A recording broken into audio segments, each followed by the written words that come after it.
किताई बेहोश था। जब उसकी आंख खुली तो उसके सामने उसके जहाज का मलबा पड़ा हुआ था। उसके सभी साथी मर चुके थे। लड़का घबराते हुए अपने पिता को खोजने लगा, जो कुछ ही दूरी पर बेहोश पड़े हुए थे।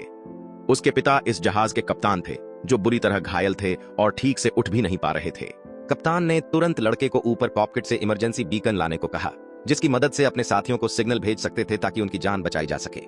पर वह बीकन टूट चुका था। उनके पास एक दूसरा बीकन भी था, जो जहाज के पिछले हिस्से में था। पर मुश्किल यह थी कि जहाज का पिछला हिस्सा लगभग 100 किलोमीटर दूर था।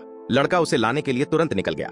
लड़के का पिता हर समय रेडियो से उसके संपर्क में था और उसे सही रास्ता बताते जा रहा था। कप्तान उसे उस अनजान ग्रह की जानकारी देता जा रहा था। उस ग्रह पर हर समय मौसम में बदलाव होते रहते थे, इसलिए लड़के को शाम होते ही कोई गर्म जगह ढूंढनी जरूरी थी ताकि उसकी जान बच सके। लड़के का सूट अचानक से काला होने लगा, जो किसी खतरे का संकेत था। कोई अनजान चीज उसकी तरफ तेजी से बढ़ रही थी। कप्तान अपने मॉनिटर पर किताई को उसकी पूरी जानकारी देता जा रहा था। तभी किताई के पीछे एक जंगली बंदर आ चुका था। लड़के ने बिना सोचे उसके ऊपर पत्थर चला दिया। तब वहां छुपे बहुत सारे बंदर उसका पीछा करने लगे। कप्तान ने उसे एक नदी की ओर जाने का आदेश दिया, क्योंकि बंदर पानी में नहीं जा सकते थे। नदी में जाने के चलते उसकी जान तो बच गई, पर लड़के को अचानक चक्कर आने लगे, क्योंकि उसके हाथ में कोई जहरीला कीड़ा कट लिया था। जहर लड़के के नर्वस सिस्टम को कमजोर कर रहा था। कप्तान ने तुरंत लड़के को जहर का इंजेक्शन लगाने को कहा।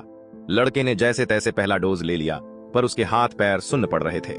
उसकी जान बचाने के लिए दूसरा डोज भी जरूरी था। लड़का इंजेक्शन के ऊपर ही लेट गया, जिससे दूसरा डोज भी लग गया। अब किताई धीरे धीरे ठीक हो गया। अब तक उसने आधी दूरी भी तय नहीं की थी, तभी रास्ते में उसे बहुत सारे मरे हुए बंदर मिले, जिन्हें किसी अनजान चीज ने मार दिया था। इससे पता चल गया कि इस ग्रह पर उनके अलावा कोई और भी बहुत खतरनाक चीज मौजूद थी। लड़का जंगल के दूसरे छोर पर आ खड़ा हुआ, जहां से आगे जाने का रास्ता खत्म हो गया था। अब कप्तान अपने बेटे को और खतरे में नहीं डाल सकता था। कप्तान ने तुरंत अपने बेटे को वापस आने का आदेश दिया, पर लड़का इतना आगे आने के बाद पीछे जाने वाला नहीं था, क्योंकि वो अपने अपने पिता की तरह एक रेंजर बनाना चाहता था।